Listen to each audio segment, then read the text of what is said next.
Hey, everybody. JJ Cooper, Carlos Collazo here. We did a mock draft a few weeks ago, and so much has changed. So much has happened since then. We have another mock draft 2.0 up at baseballamerica.com, and Carlos is here to talk about it. So, Carlos, great to see you. It was great to see you in person last week. We were actually at the same event. We had NHSI last weekend, which is, if you don't know, the National High School Invitational, which is put on by USA Baseball. It is always a great event, but I would say that this year was even better than normal because you don't often have a team at the event that's going to have 3 potential first-round picks. We had that. We had some other guys who stand out who are also potential first, second-round picks there. But how are you doing? And before we kind of get into this mock draft, how was NHSI for you? Yeah, I'm doing good. Glad to be back here talking about another mock. And like you said, the NHSI was great. I think it was one of the best weeks I've had in terms of just being at the field and being at games and talking to people. The talent of the NHSI is always worth going to see, but I think for what I'm doing specifically around this time of year, I get as much value from just talking with the scouts, the cross checkers, the directors, the higher ups who are at fields, walking around. Like, you get a great pulse of what's going on in a draft class because really a large portion of the industry has descended on Cary, North Carolina to see all these high school players, to get looks at players who are pushing up boards or to get looks at players who have already been at the top of draft boards.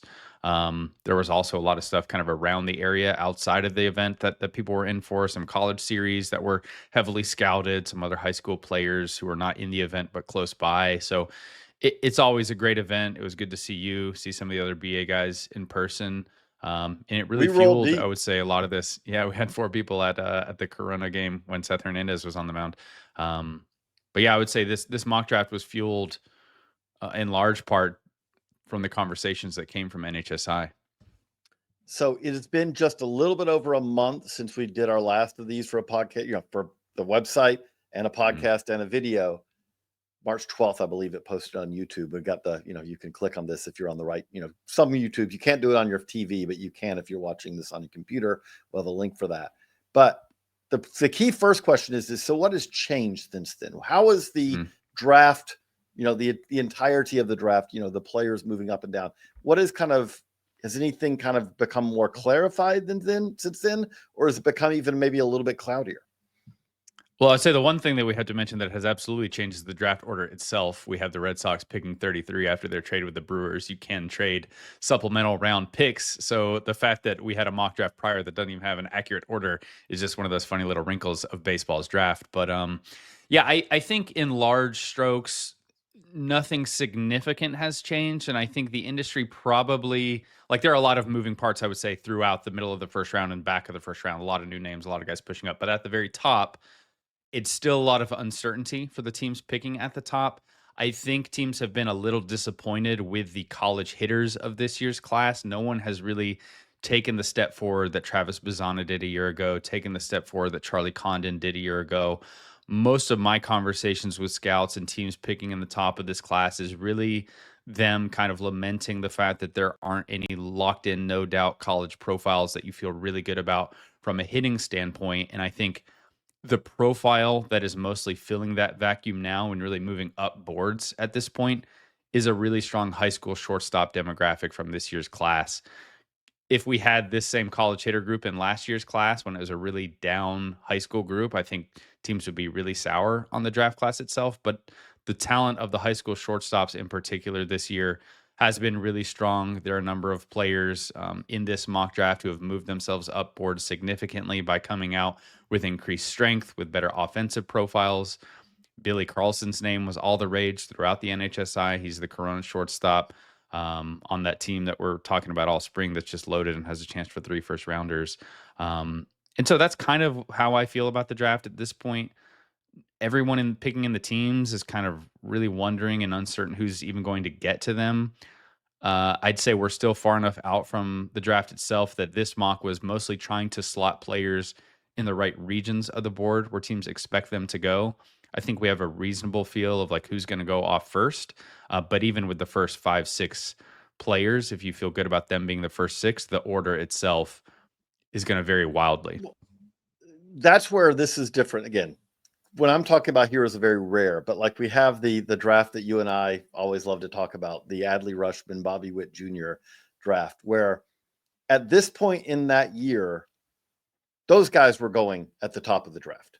Yeah, you could even say the summer before it was like Adley Rutschman and Bobby Witt Jr. were like the clear one too, and they never really wavered from that.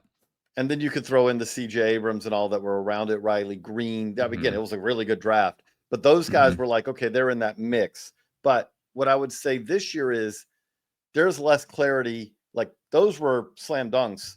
This is something where, as we roll through this, when we say this person's 1, 2, 3, like there are other scenarios right now where it could absolutely be 7, 8, 9 because there's enough. Like they're all in that top tier, but there is very little. This is being written in pencil right now, not a Sharpie, right? For sure, absolutely. So the other thing with that is the one last time I'll ask this again, like we're going to go through the top 10 picks and a couple of other interesting ones here. If you want the full thing, if you enjoy this, I promise you're going to enjoy everything at baseballamerica.com. We have, analysis and write-ups for all 40 picks to get us to everyone getting at least one pick. On top of that, we also have scouting reports on everyone now. We're expanding that soon again, but we're already basically to where anyone who's getting picked before long, we'll be trying to, besides senior signs, most everyone will be picked on day 1 and day 2. We'll have reports up before too long. So check it out, baseballamerica.com. But the last thing before we dive into looking at the picks, is it still the case? When we talked about this a month ago, there was a lot of feeling, like you said, there's a lot of uncertainty if you're picking in those teens or 20s. But at the same time, it really feels like this is a draft where you would rather have more money to spend if you pick at the top, because this is a slotted bonus draft bonus pools where if you pick at the top, you have more money to spend on however you want to spend in the draft. But that being said, does it still feel like that this is a draft where having more picks in kind of that teens, 20s, 30s, 40s, you're not getting penalized as much in that as you would be in a draft where there was a clear set top 5, where you're like, yeah, you're going to be able to spread it around, but you are going to miss out on that top tier. Yeah, I think so. I think mostly the teams that I've talked to that are picking in the middle and back of the first round are pretty excited with the options they're going to have available to them, even if they would like to have some more certainty on like who those specific names maybe were, so they could focus their targets and their looks a little bit more. But teams like the Rays picking 14th, teams like the Orioles at 19, Brewers 20, Royals 23, all of these teams have multiple picks. The Rays actually, we don't have the actual slot values out now, but we're expecting them to have maybe the second biggest bonus pool in the class. And so the drop off in talent from what you're going to be able to pick from top 5, top 10 is really not all that different from what you're going to find in the middle of the first round. And I don't know if I said this on the last video we did for our first mock draft, but I think this year's class from 11 to maybe 40 or 50 is maybe more exciting to me than last year's class, even if I'll grant that the 24 1 through 10 group is maybe a little bit more exciting than this year's 1 through 10, or at least has the profiles that teams typically want 1 through 10. There were just so many college hitters in that group that you had a lot of conviction in their pure hitting ability. So yeah, I think so. I think the teams that are picking in the middle have a lot of really quality depth options. And if you're not seeing a significant drop off in the talent through that range, you have to be pretty excited with the guys that you might be able to get a chance at. So we talk a lot about demographics on this when we talk about the draft, but that's something that teams absolutely look at. You mentioned this is a really good, if you said what is the best demographic at the top of this draft, is probably high school shortstops. That's actually, if you're hearing this and you're going, okay, well, that's not college hitters. Yeah, I would say that, like, if you, for the general team, if you said order of preference, college shortstops, college middle infielders are probably, like, they look at those as like, that's investing in an index fund, right? Usually going to pay off. College pitchers, especially top front of the rotation pitchers, number 2. But I would say the third group, like ahead of college catchers, ahead of college outfielders, ahead of almost any other high school group, pitchers, outfielders, catchers, whatever.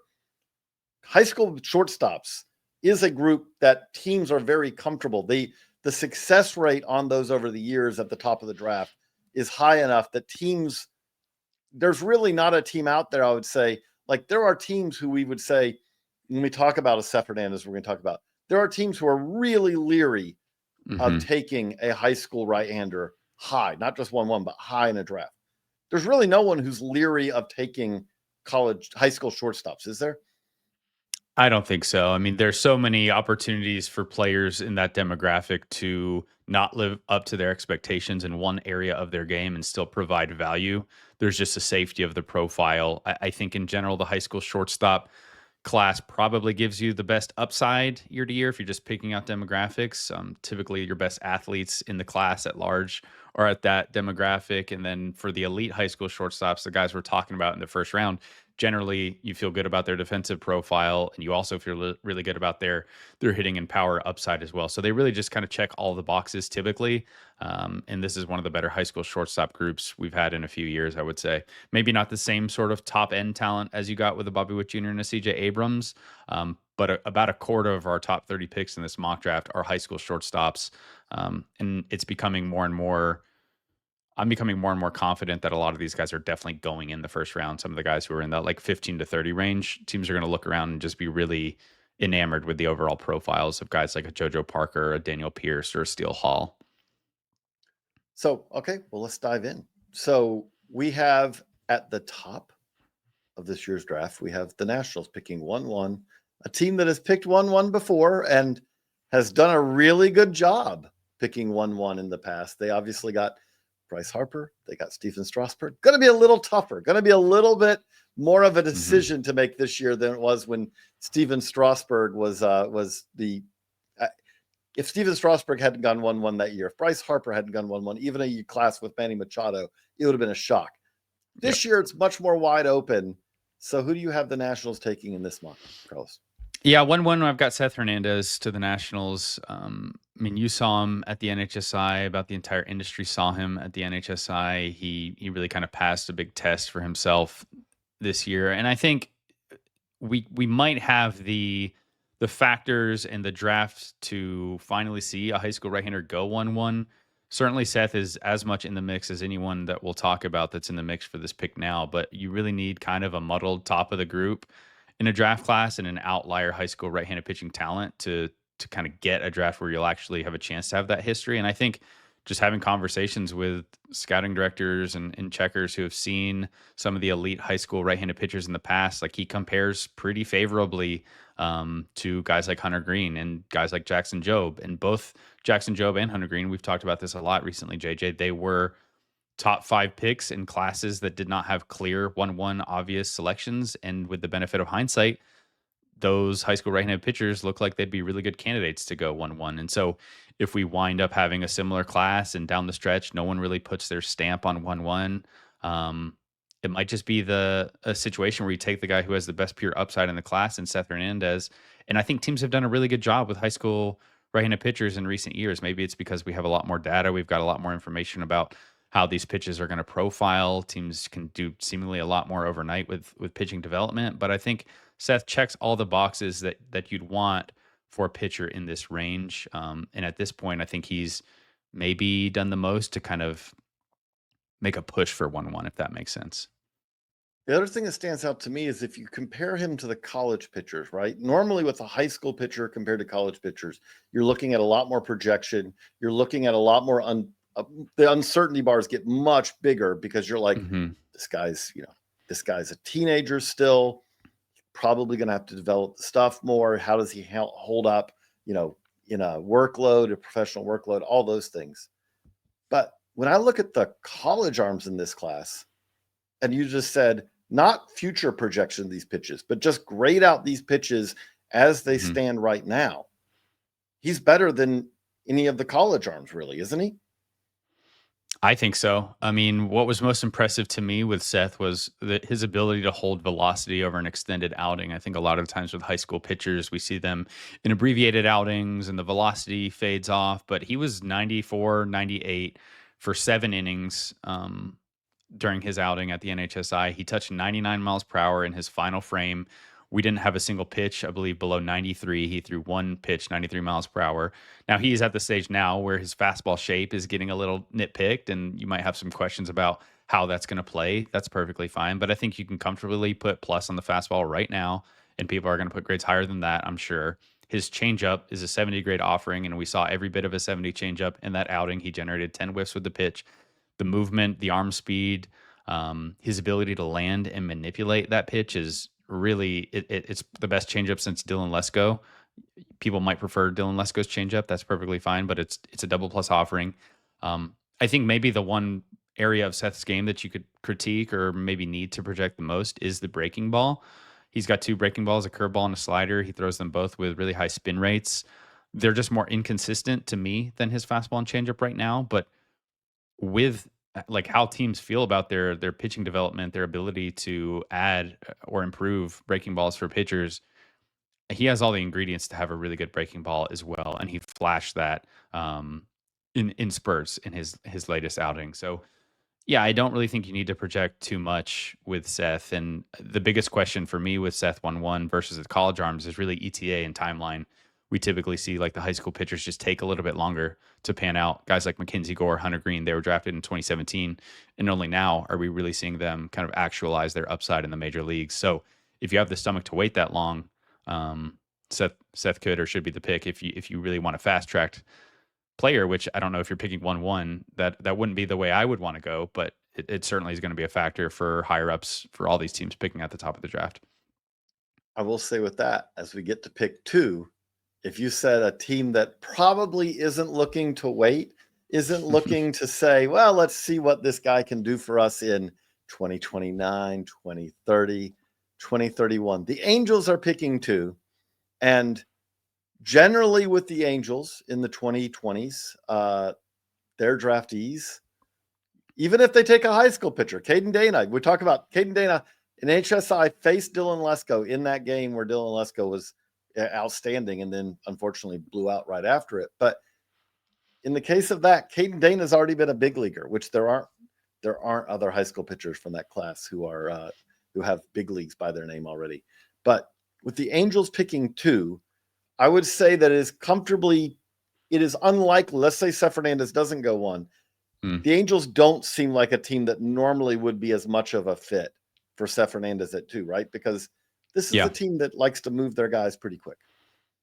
I would think so, just based on their tendencies. I mean, we're hearing some rumblings already that the Angels are going to prefer a deal cut here at number 2. I think it's pretty typical to start hearing those sorts of noises around the draft in uncertain draft classes. But yeah, fast tracking college guys are going to be frequently tied to the Angels, just given what they've done. And in this scenario that we have here in today's mock, might be the best scenario for them because I do still think Jamie Arnold is probably the best available college player. He has been really, really solid, even if he hasn't maybe been exceptional like a Chase Burns or Hagen Smith a year ago. But he probably offers, if Seth Hernandez offers the greatest ceiling in this class, which I personally think he does, I think Jamie Arnold is the safest pick. He's a pitcher who could easily pitch in the big leagues a year from now, whether that's in a reliever role or as a starter. He has a pretty solid track record of throwing strikes, pretty safe starter profile. He's got pluses or better with the fastball and slider. He's got a changeup that flashes as well. It's ACC performance. So he's just really solid all around. So yeah, I think this could make a lot of sense for the Angels. And really, it feels like Seth Hernandez, Jamie Arnold, Ethan Holiday, Ivar Arquette are kind of the names that we expect to go earliest at this point. And so I just don't feel confident that any of these guys are going to slip too far down the board as it stands. You mentioned this a little bit, but this is the tricky part when we're talking about projecting pitchers nowadays, is that like Jackson Jobe is an example, right? Jackson Jobe came out of high school and he had a big fastball and he had like some of the best spin rates on a breaking ball that we've ever seen, right? For a guy coming out of high school. The other part of this is if you look at Jackson Jobe in the big leagues right now, who's still very early in his big league career, but Jackson Jobe in the big leagues, his arsenal is very different than it was when he was in high school. So the tricky part, like when we get to the shortstops and guys like that, you're talking about hitters where you're like, this is kind of who this hitter is. You hope to improve him. You hope he develops physically and all that. But you're kind of, this is what you see as probably what you're going to get. Nowadays with pitchers, a lot of it is, this is what they are now, but we also know whether they're great successes or it doesn't work out for them, 5 years from now, they'll probably be pretty different than they are right now, right?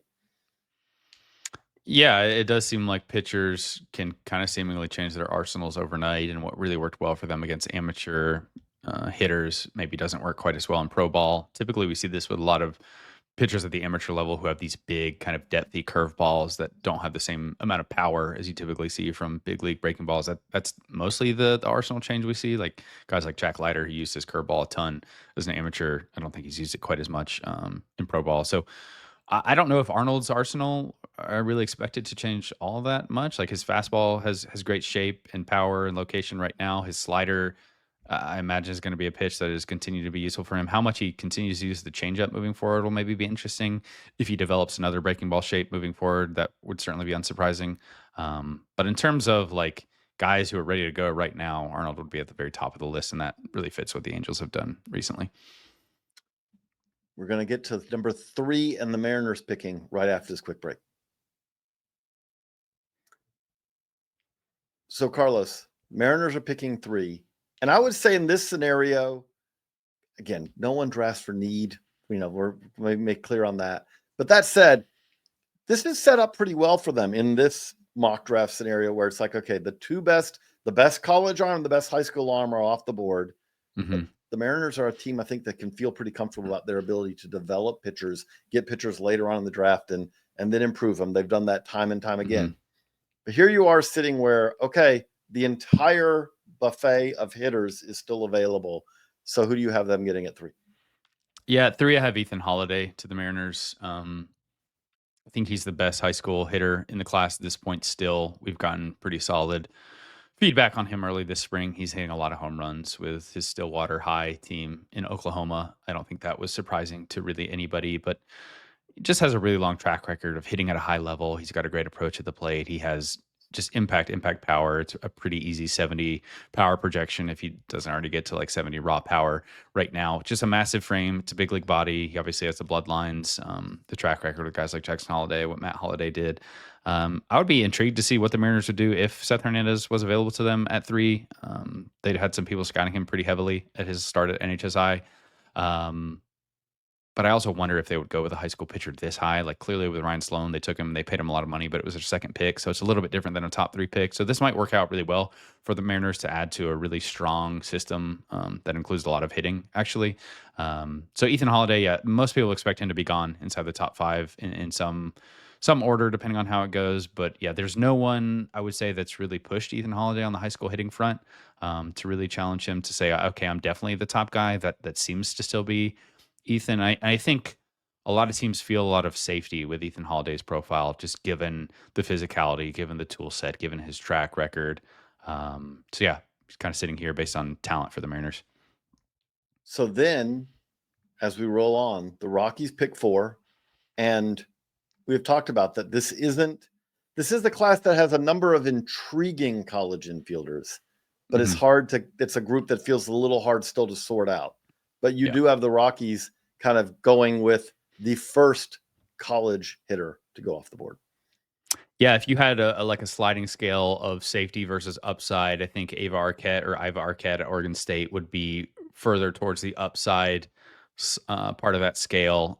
At this point, I mentioned it in the mock draft, but if the draft were happening today, I would expect Arquette's name to be the first of the college hitting demographic to go off the board. He's most frequently the first college hitter who's mentioned just when you're having conversations about who do you expect at the very top.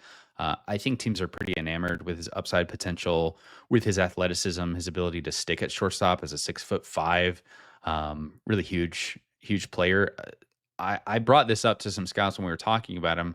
I wonder if teams are going to treat Iva more like a high school shortstop profile than they typically would, because there is a little bit of hit risk still with him. He does have a little bit of swing and miss. I think there are still some questions about how he handles really advanced breaking balls, but just the bat speed and the raw power and the upside that he provides in addition to the performance this spring, I think makes a really compelling package. So he is not like your typical really safe college profile. Guys like Merrick Houston, Dean Curley maybe provide a little bit more of that safety. But I think each of those players also don't have the sort of impact potential that Arquette provides. And right now, if you're picking at the very top, that's typically what you're trying to go after. So yeah, Arquette 4 to the Rockies. It'd be really, really exciting to see his bat at Coors Field. While you were down here, it was a very productive trip because the schedule worked out pretty well. So the Cardinals pick 5, and they're picking a player that you got to see just last week as well. Yeah, at 5, I've got Merrick Houston, shortstop out of Wake Forest. This would be 3 straight years where Wake Forest has a player or players going inside the top 10. I think as we work down the draft, you're going to hear us talk more and more about profiles that teams are comfortable with. If you don't have hit tools and um, just offensive packages that you're really excited about, you're going to go towards profiles that are typically safe, typically provide a lot of value in the draft. Merrick Houston is a guy who's brought up as one of the safest profiles in the class just because he is a no doubt plus defender at shortstop. He's going to stick at the position long term, and his contact skills are just so strong. We've seen a lot of hitters in the past who have really strong contact skills, who that just continues to work for them at the pro level. I think maybe teaching contact is a lot more difficult than refining an approach or adding more power with strength or bat speed training. And so there's a lot to work with Merrick Houston. I think for the Cardinals in particular, they have really put an emphasis on players who can control the zone and make a lot of contact inside the zone. So I think both on talent and with, like, given how the Cardinals have worked in the past, Merrick Houston makes a lot of sense. If you really want to seek upside in the top 10, Merrick Houston is probably not a name that you're going to go with, but I just have heard him so much in this range, and it feels like there's a growing gap between Merrick Houston and another college shortstop like Dean Curley. So I still expect him to go inside the top 10 at this point. Okay, I'm sorry for some of our listeners, viewers who understand this already. But I do want to point it out for people who it's a little bit weirder to. This is the Major League Baseball draft, different than the NFL draft, different than the NBA draft. If you're a Cardinals fan and you're sitting there going, wait a second, but we have Mason Wynn at shortstop. We drafted JJ Weatherholt last year, and Thomas Sagasi just came up to the big leagues as well and looks okay. So why are we drafting a shortstop? Yeah. You hit on the profile part of this. This is a key part of this that's worth explaining to people. Yeah, you have to draft for talent in baseball's draft. You can't draft for need in the same way you can in the NBA and the NFL. In baseball's draft, you're not despite some players who have moved really quickly, you're not taking players and just plugging them straight into a big league lineup. The hit rate is so low in baseball's draft compared to those other drafts that you just have to take the best player available, and you'll figure out the positional differences later. And with a shortstop in particular, these guys can play all over the field. We've seen it with the Padres. Jackson Merrill was a shortstop coming out of the draft. He was great. He got to the big leagues way quicker. Where's he going to play? He goes out to center field and he's fine. He's a great athlete. He can run around. So that's less of an issue. If you are searching for need and drafting for need in baseball's draft, you are going to pass up better talents, and the pick might not work out for you. So it's really almost every single team you'll talk to, they'll say we're drafting for best player available. You'll figure out the positional logjams if they actually occur later. One of the best examples I can point to is the Giants took Joey Bart second overall. 2 years later, they drafted Patrick Bailey in the middle of the first round, and there were a lot of people asking why are we spending 2 first-round picks on a catcher? Right now, the Giants are pretty thrilled with Patrick Bailey there. He would go much sooner than their pick if you redrafted that class. He's their starting catcher. Things are going to work out. You just need to take the best talents you can. So that gets us to pick 6, and the Pirates who are picking 6th. And again, we're not drafting for need, but I do look at this Pirates rotation right now, and I look at the Pirates lineup. You were on that broadcast we did, the outcast we did this earlier this week, Nationals Pirates. And if I'm a Pirates fan, I'm probably waiting to hear you call a name. I'm probably hoping that you call a position player and not a pitcher at this moment. So do you make them happy? Well, maybe. It is a position player. It's Billy Carlson, shortstop and right-hander out of Corona High. He's definitely a shortstop, first and foremost, for the pro game. I would say maybe shortstop dash. He's not going to pitch.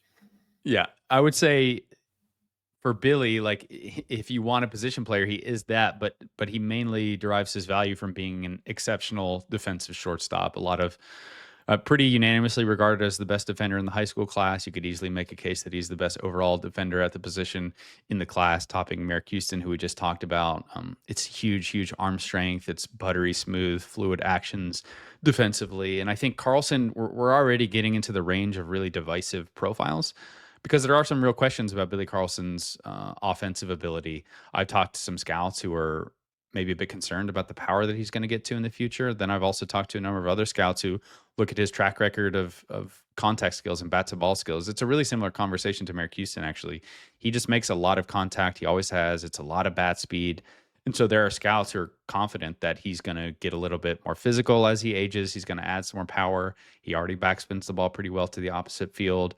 And so teams think that there are some tools for him to become a really solid offensive player. And when you layer that onto a potential gold glove type shortstop, and he does have that sort of defensive upside, it's a pretty compelling package when you look around and you're maybe unsure of what other hitters are available here. I talked to a scout last week who was like, yeah, he's a better prospect than Connor Griffin was a year ago. That's who the Pirates took in the first round. Very different players, different physicalities, different tool sets.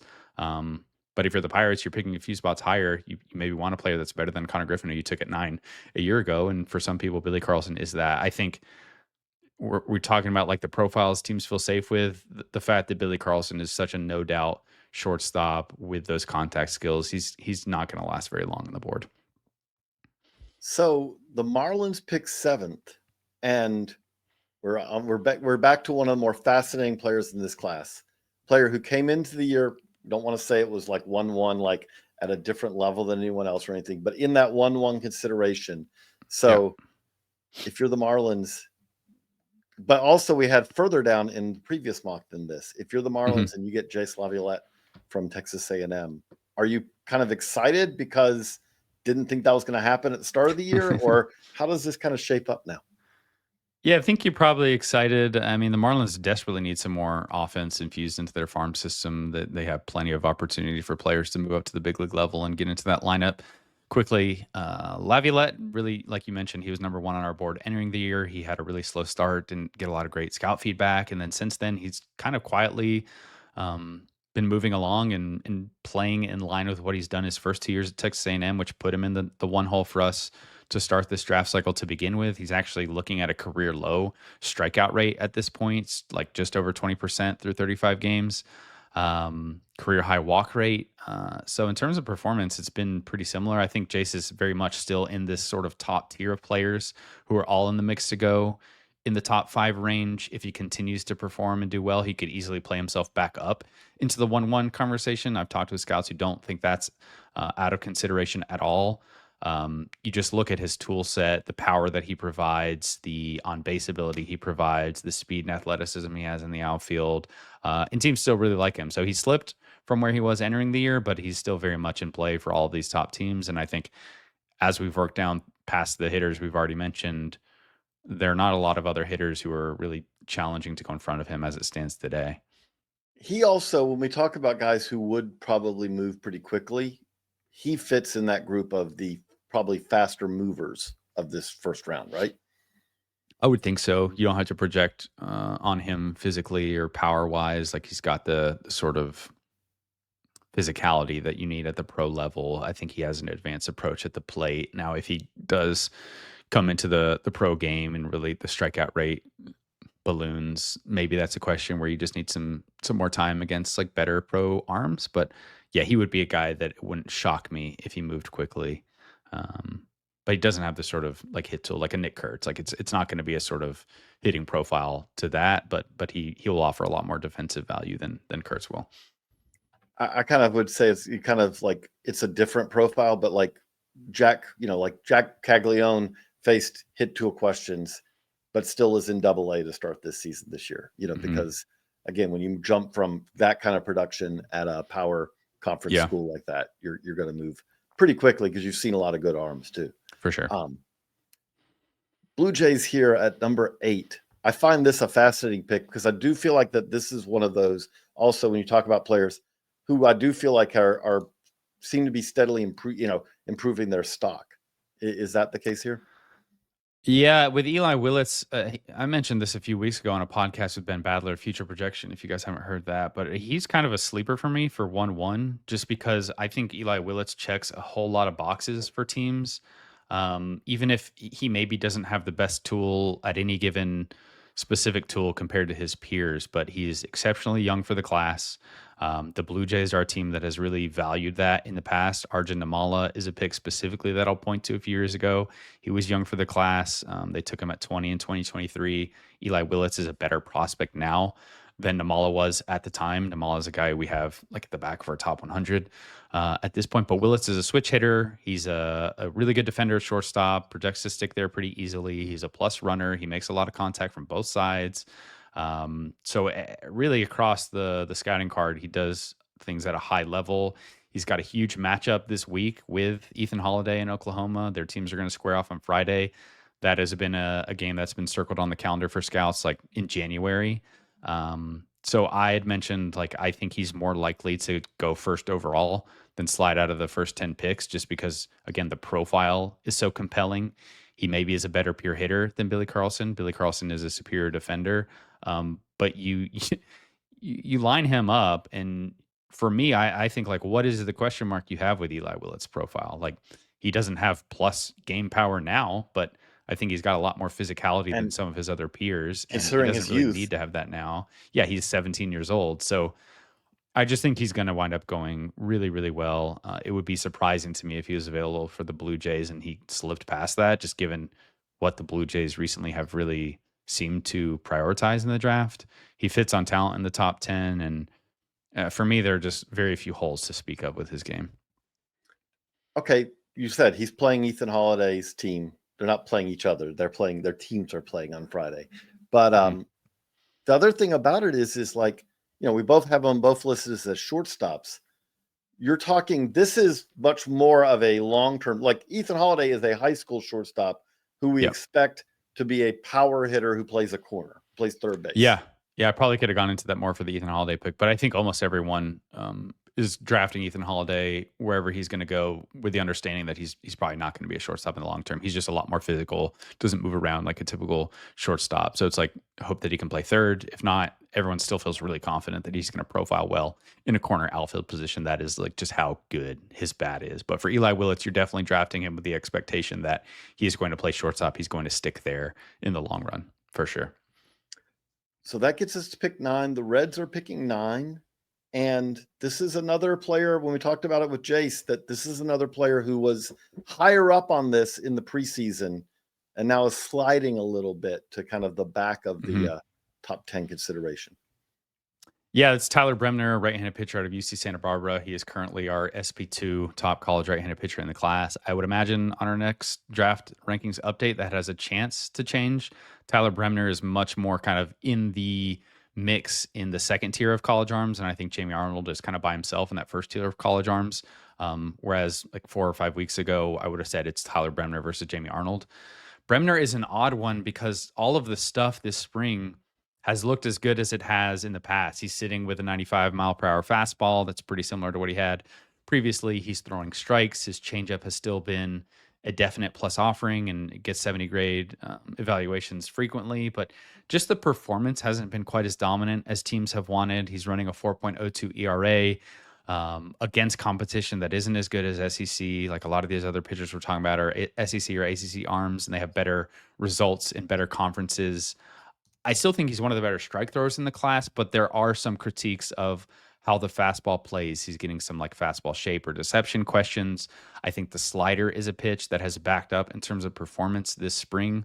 That's a question that teams are going to have. And so if he's not really like blowing everyone away, guys like Liam Doyle at Tennessee, guys like Kyson Witherspoon at Oklahoma, guys like Cade Anderson at LSU, guys who have posted, who have similar arsenals, who are doing it in better conferences and just missing bats with more frequency and not getting hit around as much, they're going to start to be in play. And I think for some teams, they would be above him right now. So this mock is kind of like highlighting his, like where he's trending. It wouldn't shock me at all at this stage if he was outside the top 10. But I do think Tyler Bremner has a pretty safe starting profile, and that maybe could be an edge for him compared to some of the other college arms we'll talk about. That's a perfect segue to go on to number 10 on this board because the White Sox picking 10. And I know there's a lot of White Sox fans just like, please, we want a hitter. We want a hitter. You hear that way more than I do. But you've got them here taking, I would say, one of the better rising college pitchers in this class. Yeah, I've got them with Liam Doyle, who's a left-handed pitcher out of Tennessee. As you mentioned, I think White Sox fans are getting really sick and tired of me sticking left-handed pitchers to them. But I think there's an interesting conversation to be had with the White Sox, with their track record recently, with how they've developed hitters versus pitchers. If you feel like your system is weak on hitters, but you haven't really developed bats well, would you rather just add more pieces to that and try and find someone who can succeed? Or would you rather go with the demographic that seemingly you've done a really good job with? Guys like Garrett Crochet, guys like Noah Schultz, Hagen Smith next in line I'm still pretty excited about it. And Liam Doyle kind of is that same left-handed pitcher profile. Very unique profile. We've written about it a lot. I wrote about how he's kind of one of the more puzzling pitching prospects in this class. Josh Norris recently had a good piece about just how his fastball is so dominant. But Doyle, at this point, I would say is like trending into the SP2 conversation if he's not there already for some teams. He's dominated all year. It's 2.47 ERA through 9 starts. He scuffled a little bit in his first 2 weeks of SEC competition. And then his next 2 outings have been really strong. It's outlier traits on the fastball. It's an odd slot. He gets a ton of run on the pitch. He's added almost 3 ticks in terms of velocity on that pitch. I believe he's still running one of the highest miss rates in college baseball on the fastball. The questions with Liam Doyle is he looks reliever-ish. It is an effortful delivery. There are going to be really wide ranges of an opinion on where his secondaries grade out. He's got a slider and a splitter that I think analysts and metrics like a little bit more than scouts who were at the game kind of writing him up. But he's done it. He's continued to perform. I think Liam Doyle is a guy who in non-conference, I was talking to scouts trying to get a read on like how teams are viewing this odd profile. And they're like, hey, the SEC is going to tell us what we need to know. If he goes in conference and he keeps doing this, keeps posting, he's going to go up. He could easily be a few spots higher than this on draft day if he keeps performing. He's a fascinating one. So we're not going to go through all 40 picks. Again, baseballamerica.com. If you look in the description here, we also have a link to that mock draft so you can see all the picks. But we did want to highlight a couple of other guys who I think are fascinating or worth talking about. So the Brewers pick 20th, and in this mock, you have what I think is going to become probably the casual fans' favorite player in this class in a lot of ways. And we could start with the fact that, yes, his name's Jack Bauer. Yes, he wears number 24. That if you're old enough to remember the show, that right there, like the fact that he wears number 24 is pretty awesome, pretty fun. But going beyond that, you had a story this week that just kind of laid it out again. You had a story there's multiple stories you've written about it. But Jack Bauer has as good as, velocity as we have ever seen in a high school pitcher. And oh yeah, by the way, we've got to add into this, but everyone else in that category, everyone else is a right-hander. Jack Bauer's a lefty. So what do you think about him? And I feel like he's one of the guys who could go, there's a wide range of where he could go in this draft. 100%. I mean, you could say pretty convincingly that he's like one of the most talented left-handed high school pitchers we've ever seen. He has a fastball that's been up to 102 miles per hour. The first piece I did on Jack Bauer was trying to see if we had any left-handed pitchers who had touched 100 because he touched 100 miles per hour. And we're like, wait, have we ever seen this before? And I don't think we have an official 100 mile per hour listing for any high school left-handed pitchers ever. Like Alex Clemmie said he touched 100 miles per hour in high school. We never saw that. We didn't have it on like Synergy or anything that we could officially say he definitely did. So even then, Jack Bauer was having an argument, a pretty compelling one, that he was the hardest throwing lefty of all time. A few days after that piece came out, he touched 102. And I think we then could say, okay, he's definitely the hardest high school left-handed pitcher we've ever seen. We only have 4 or 5 other pitchers from the right-handed side who have touched 102. And so like if you're all at 102, Jack could easily say, yeah, I'm the hardest throwing high school pitcher ever, righty or lefty. Oh, and by the way, he spins a breaking ball that's 3,000 RPMs. Like that's the same range we're talking about with Jackson Job's slider coming out of high school. This really truly elite and he does range that you get.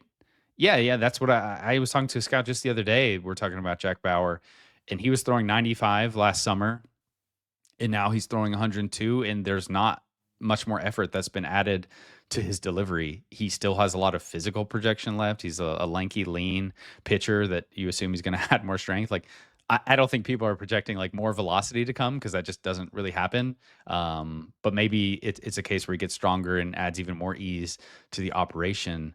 But he is such a unique prospect because... Can I just point out with that? Chase Petty's an example of that, right? Yep. Which is Chase Petty is one of the guys on that list of guys who threw as hard as anyone in high school. But when Chase Petty did it in high school, it looked like basically an engine that was running, 500 RPMs over the red line, right? Like everything was going into trying to get to that velocity. He backed off, the velo backed up, but now he's up to high 90s again, and he's doing it much easier than he did as he gotten stronger. Bauer's at that 102. Like, yeah, if you said he backs off to like 99, he could be really easy at 99 as a 21-year-old potentially. Yeah, you'd think so. And I think for Bauer, where the questions are going to come is he does have a really spotty track record as a strike thrower. In my mind, I've kind of bucketed him with guys like Alex Clemmie coming out of high school, guys like Maddox Bruns, who had really impressive pure arm talent and stuff and velocity and power. But there were just concerns that are they going to throw enough strikes to start? How consistent can everything be? Those are going to be the biggest questions and are going to be what makes him more polarizing. I have him here to the Brewers in part because I think it fits on talent, and he could easily go higher on talent. If Frank Mazzucato was a top 10 pick as an underslot, there's no reason why Jack Bauer couldn't be in a similar situation.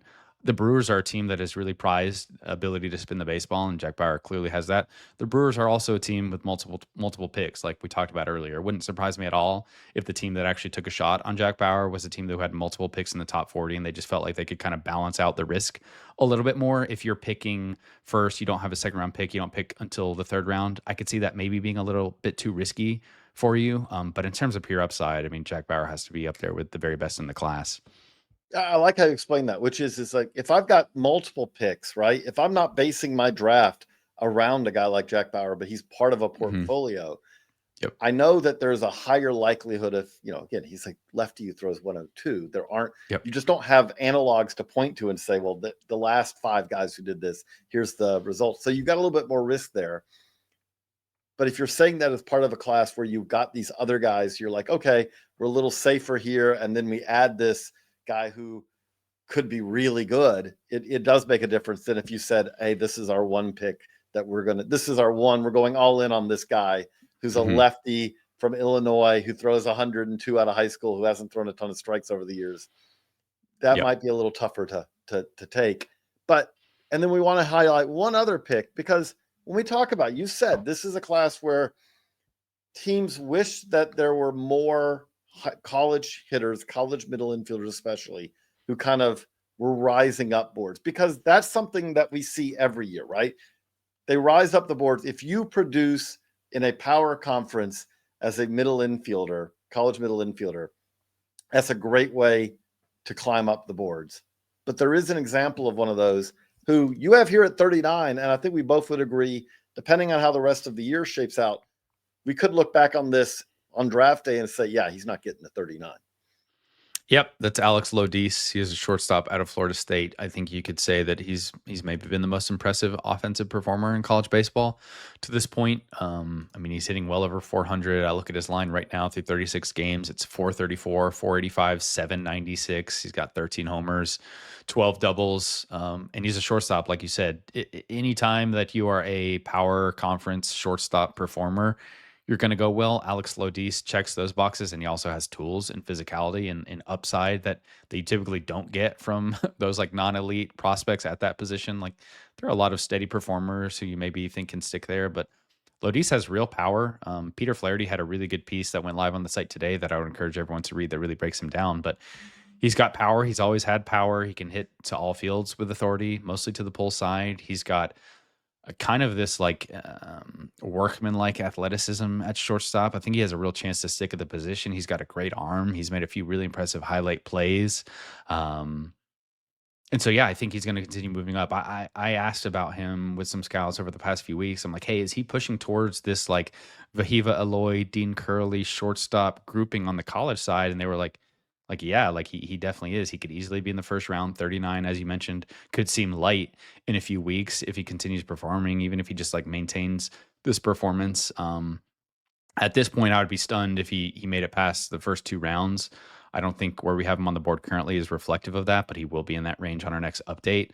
But yeah, like the questions with Lodis are, what is the quality of the pure hit tool? He's a very aggressive hitter. He's always been a very aggressive hitter. I don't think he's ever had a walk rate above 8%.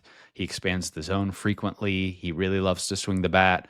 So he's going to get some of those approach questions that we had with like a Jack Caglione a year ago, with a Seaver King a year ago. Like, how much can he sort of shore up that approach? How much does he really need to in the future to be productive? But yeah, it's a pretty compelling package. And I would be surprised if he was lower on our next mock instead of higher. You would be surprised if he's closer to the top, you mean by that? I would be more surprised to find him lower outside of the top 40 than like pushing back in the first round.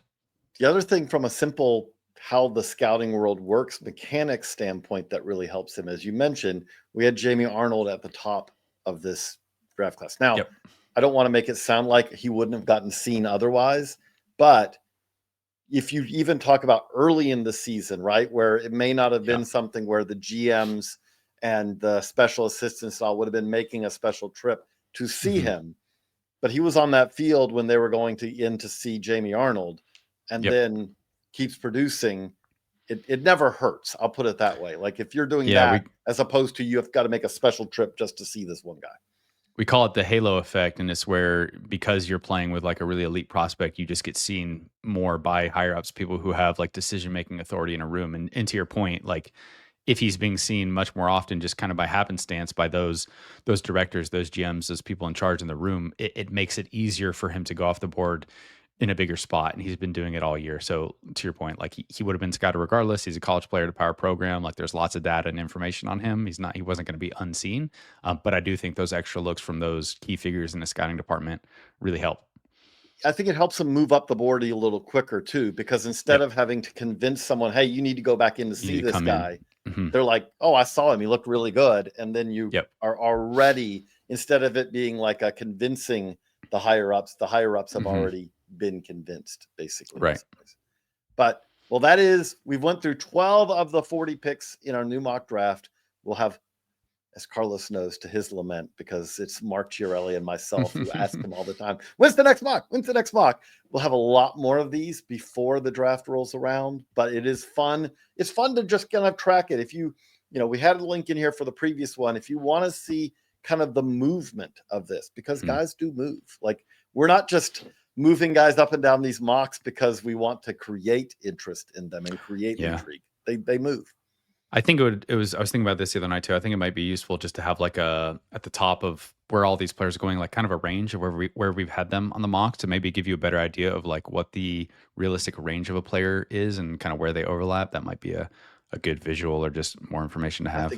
I think we will try to work something up like that at baseballamerica.com. So if you enjoy this, I'm trying to put links in there there are so many stories that we referenced today as we're talking about this. I'm going to try to put that in the description. So, on your podcast reader or on YouTube, you'll be able to just jump straight to go see those on your computer or on your phone. Because like when we talk about like, a lot of these guys, we try to cover the draft from step one to when you're with the first pick, the Washington Nationals. And there's a lot of that movement that we're trying to make sure that, we're telling you about, like, last week at NHSI, we're writing about it. Hey, could Seth Fernandez be the first prep run, righty to be 1-1? We're talking about like, okay, well, how does Liam Doyle fit into this? There's a lot there to digest. There's a lot to enjoy over at baseballamerica.com. Carlos, any last words before we wrap this up?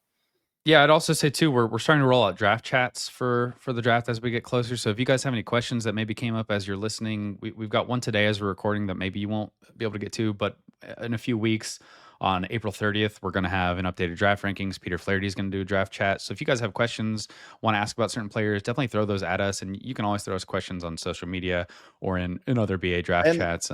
We'd be happy to dive in. And you could also send them to askba@baseballamerica.com. And I will make sure that, again, whichever podcast, whichever video we're doing, we can also answer them there. So we want to respond to our readers. We want, to answer these questions.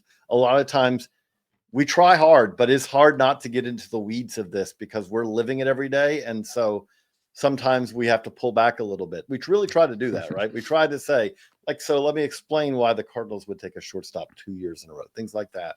Because we don't expect everyone to be right along with us and understanding every movement, every little tweak that's happening along the way. But we love to answer your again, when we do this for our subscribers. So thank you again. For Carlos, I am JJ. So long, everybody.